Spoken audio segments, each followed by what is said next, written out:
c'est qui Xenu? Pour les scientologues, Xenu est un méchant empereur extraterrestre qui a envoyé d'autres extraterrestres mourir sur Terre il y a des milliers d'années. Les scientologues pensent que le méchant Xenu est responsable de tous nos problèmes, comme la dépression, l'anxiété.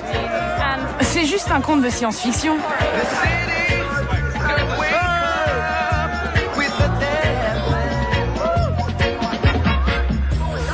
À l'origine, en 1952, la création de la scientologie est l'œuvre d'un seul homme, Lafayette Ronald Hubbard. Né dans le Nebraska en 1911, Ron lit de nombreux livres de science-fiction dans des pulp magazines avant de passer à l'œuvre de sa vie. En 1950, son livre La Dianétique, une méthode d'éveil personnel, est un best-seller aux États-Unis. Il ouvre la voie à la fondation de l'église de Scientologie. Hubbard prétend qu'un despote extraterrestre, Xenu, importa 13 500 milliards d'aliens sur Terre il y a 75 millions d'années. Leur destruction dans un volcan serait à l'origine de tous les maux de l'humanité.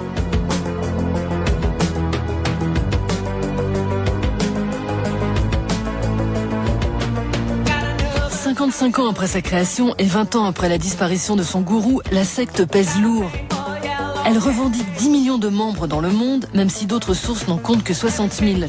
Et surtout, elle fait un tabac parmi les stars hollywoodiennes, de Juliette Lewis à Isaac Hayes en passant par Beck ou John Travolta. Son plus grand ambassadeur, Tom Cruise, serait le numéro 2 de l'église. Ces déplacements, comme ici à la rencontre de Cecilia et Nicolas Sarkozy en août 2004, soulèvent la polémique dans leur sillage.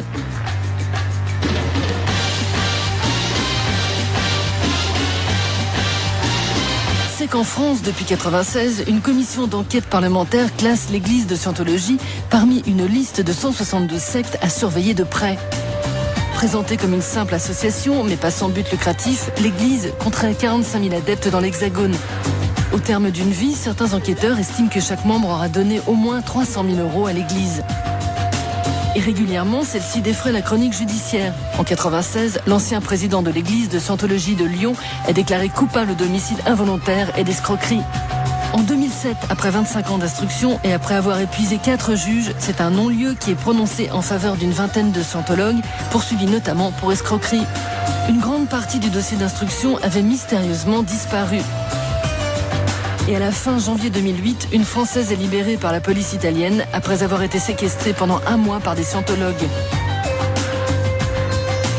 Des pratiques qui révoltent aujourd'hui les cyberactivistes d'Anonymous, comme le londonien Jelva.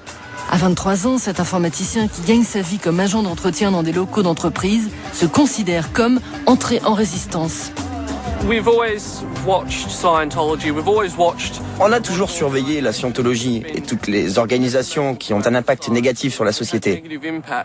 Et au vu des agissements de la scientologie sur Internet, on est de plus en plus vigilants. La dernière vidéo de Tom Cruise censurée, ça a été la goutte d'eau.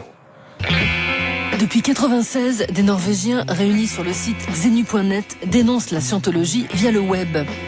Pour sensibiliser les internautes, ils mettent en avant des drames impliquant des scientologues, comme celui d'Ellie Perkins, tuée par son fils schizophrène, boosté aux vitamines de la secte, ou encore celui de Liza McPherson, soignée par des membres de l'église après un accident mineur, morte après 17 jours de calvaire. Un combat dont Anonymous reprend aujourd'hui le flambeau, appelant à une guerre par tous les moyens contre la secte. Manifestations de rue, détournement des messages de l'église et surtout hacking sont leurs armes favorites.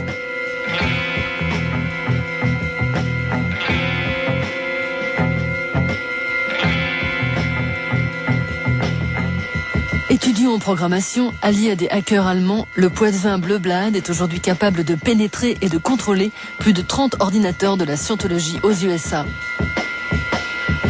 Je me considère comme un Anonymous depuis à peu près 2-3 semaines. Ce qu'on vise, c'est être capable de contrôler leur infrastructure de communication pour pouvoir éventuellement la perturber, pour pouvoir prédire leurs réactions et éventuellement pour pouvoir extraire des documents qui seraient des preuves d'actes illicites, illégaux, et qui pourraient servir notre cause.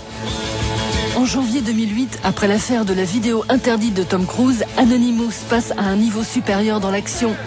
Le projet Chanology se donne carrément pour objectif de détruire la secte américaine. En perçant son firewall, les hackers prennent le contrôle des mails internes et piratent les sites officiels de l'organisation. Celle-ci répond à sa manière, allant jusqu'à la propagation de rumeurs infondées.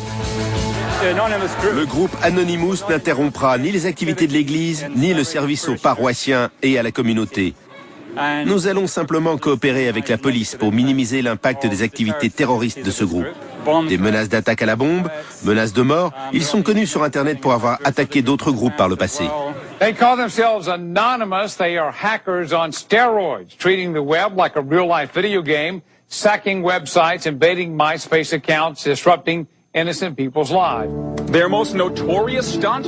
A bomb threat against 7 football stadiums, which drew national media attention. The claim is that trucks loaded with radioactive material would be detonated in the stadiums.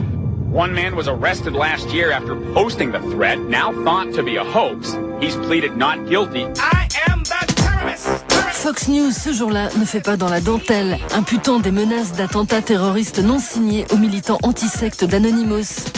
C'est qu'on peut mettre absolument tout ce qu'on veut sous cette appellation d'anonyme.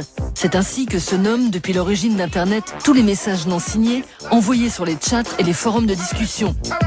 Qu'importe les rumeurs, cette invisibilité a jusque-là protégé les nouveaux cyber-militants, amateurs de détournement et de canulars, des foudres de la secte la plus puissante du monde.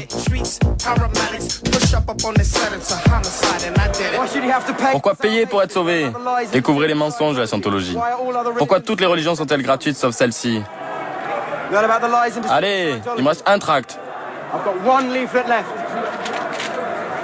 Ouais, super. Et maintenant, nos spectateurs ont du talent. La